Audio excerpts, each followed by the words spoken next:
احنا اهالي وادي حلفة وناس وادي حلفة، وبنرحب بالضيوف وبنرحب بناسنا. هل أوصلت السودانية التي تجاوزت من العمر 7 عقود رسالتها إلى شعب بأكمله؟ وكيف نجحت تلك السيدة التي لم تنل رتبا عسكرية ولا مناصب قيادية في حسم الأزمة؟ تعالوا نتعرف على واحدة من أغرب السودانيات قدرة على المواجهة للظروف الصعبة التي تعيشها بلادها. لقسمات وجهها دلائل من الزمن لا يمكن أن يستوعبها إلا أصحاب البصيرة. إنها نعمة الجبل، تلك السيدة السودانية البالغة من العمر 75 عاما. لم تعد مسألة السن ذات بال بالنسبة لروحها التي وصلت بها إلى القلوب. ترى ماذا فعلت تلك السيدة التي ضربت مثلا نادرا للسودانيات الفضليات؟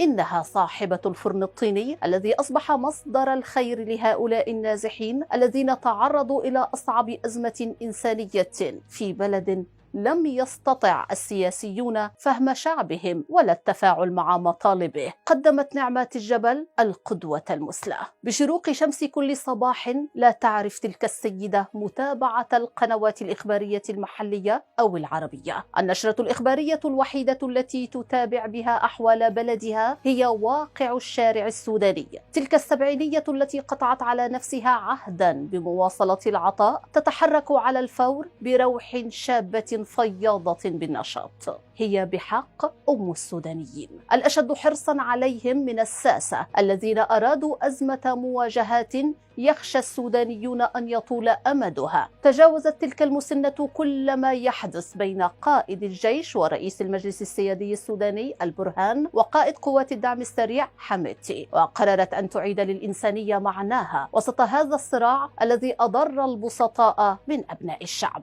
مع آذان الفجر تكون السيدة السودانية التي لم تسعى يوما إلى عدسات المصورين ولا إلى ميكروفونات المحطات الإذاعية تتوجه إلى دقيقها وعجينها. تضع تلك السيدة العجين في فرن مجهز جيدا من الطين ليصبح خبزا جاهزا للتناول. المهمة الإنسانية التي تتولاها هذه المسنة السودانية تجاوزت أيضا قدرات الأمم المتحدة في التعامل مع متضرر النزاعات والصراعات السياسية الدائرة. بينما يتم الاستيلاء على المساعدات الإنسانية القادمة من المنظمة الأممية، إلا أن تلك المسنة السودانية نجحت برغم أوضاعها في الوصول إلى النازحين في الداخل السوداني، توزع عليهم ما أعدته يداها من الخبز. ما أن يمر النازحون بالمدينة التي تسكنها المسنة السودانية حتى تستوقفهم وتتعرف على حاجاتهم، ولا يمر وقت طويل حتى يحصلون على الخبز السوداني الذي أعدته لهم بمذاقه الشهي اللذيذ. تبدأ المسنة السودانية تقديم الدعم النفسي إلى السودانيين في مناطق المواجهات بين الجيش السوداني وقوات الدعم السريع في بؤر التوتر، ما أن يراها النازحون حتى تهدأ نفوسهم ويبدأون تلقي ما لديها من خبز شهي دون حاجة إلى إدام. تعمل كشابة في العشرين من عمرها وتقيم في مدينة وادي حلفة، ويظل باب منزلها مفتوحا للجميع. إننا أهالي وادي حلفة طوال عمرنا نرحب بالضيوف، إنهم عائلتنا وأهالينا وكل ما يأتي إلينا من أحبابنا. بتلك الكلمات أبهرت المسنة السودانية الجميع لتصل بفهمها لشعبها إلى ما لم يصله السياسيون في مكاتبهم، وشعارها دائما: تفضلوا